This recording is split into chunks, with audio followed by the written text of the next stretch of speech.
At the peak of India's second wave, one person died from COVID-19 every 4 minutes in the country's capital of Delhi.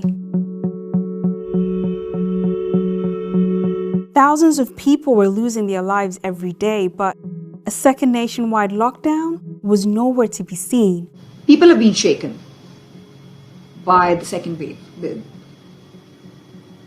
You can't put it any other way, Timo. It's been devastating on the ground. And emotions are raw. And people are hurt, there's anger, there's anguish, there's frustration. So why the hesitation to lock the country down, and what does the country need to do to recover?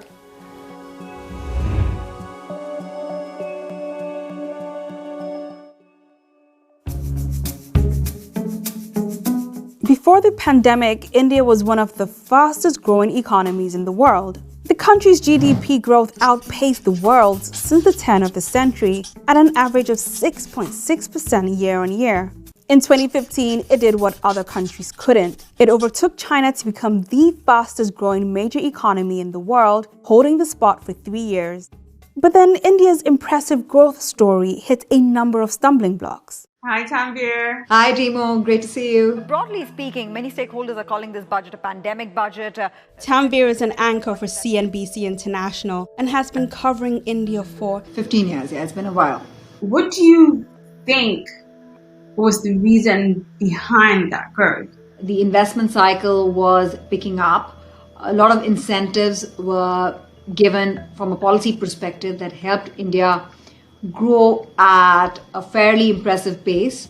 But there was the impact of demonetization. India was going through some stress in the financial sector. The state-run banks were facing a lot of pressure. They were sitting on a huge pile of bad loans and needed help from the government. There was a particular quarter in 2019 where we saw a low in India's economic cycle. But that got fixed. In an effort to revive the country's economy, Prime Minister Narendra Modi's government introduced several reforms in late 2019. They included cutting corporate tax rates and speeding up the privatization of government-owned companies. Before they could assess whether these changes were successful, the country recorded its first case of COVID-19 on January 27, 2020. By March, cases were rising exponentially, and the country went into a sudden strict nationwide lockdown at the end of the month, 4 hours after Modi's announcement.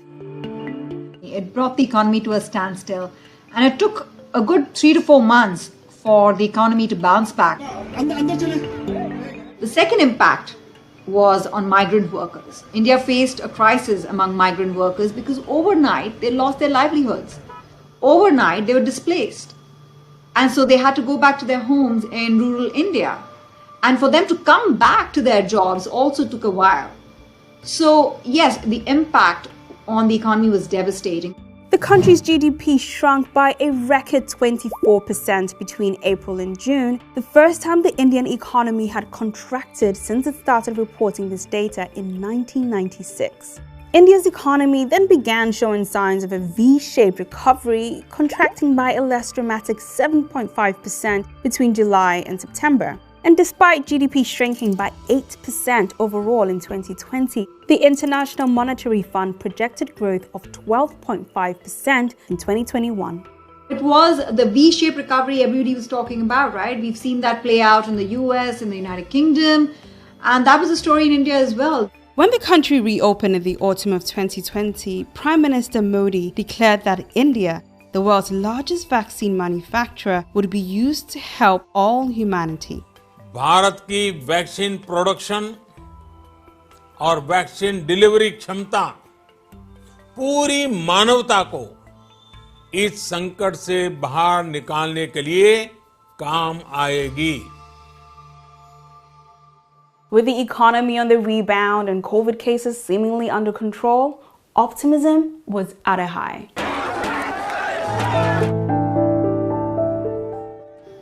India had a great festive season last year between October to December. People were having big weddings. People were traveling all over India through the course of December and January. And through that period, by the way, the first wave had peaked and the case count was really, really down. Why was transmission so much faster, so much deadlier in spring of 2021 than it was in the first wave? It was complacency at every level. By mid-March 2021, cases began to rise exponentially. At the heart of the surge was the B1617 variant, believed to be more contagious than the original virus. I'm sure when it's part of your main job to cover India, waking up every day to hear new reports, to hear the new death toll, how is that? Very, very painful. And I have family back in India. My friends are back in India. It's not just about the numbers out there or how widespread and how bad the situation is. It's about how much people are going through at an emotional level. The government avoided imposing a second nationwide lockdown, however, to avoid the humanitarian crisis and economic impact brought on by the first. Rather, the country is enacting local lockdowns as a last resort in areas hit the hardest and is relying on vaccinations to protect its people and its economy.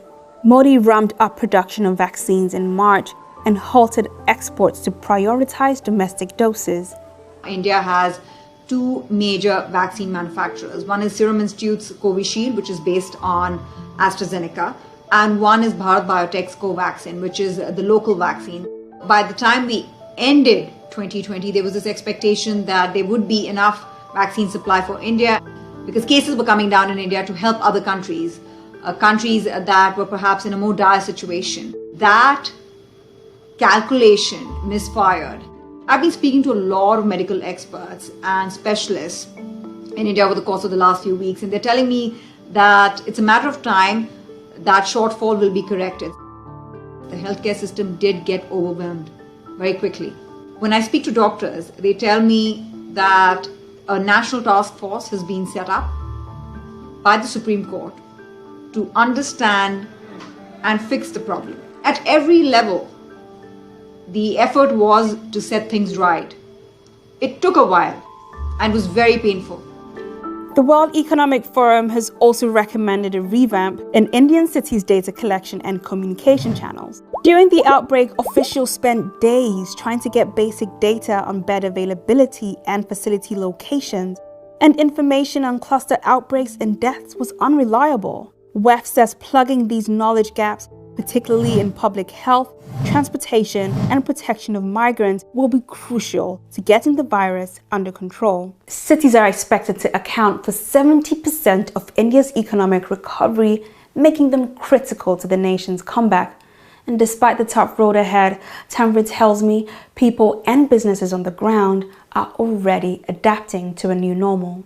The long term is still very promising for India. Hopefully, with vaccinations, with more antibodies being present in people at large, and the situation right now with proper precautionary measures being put in place, proper restrictions being put in place, the situation could be better.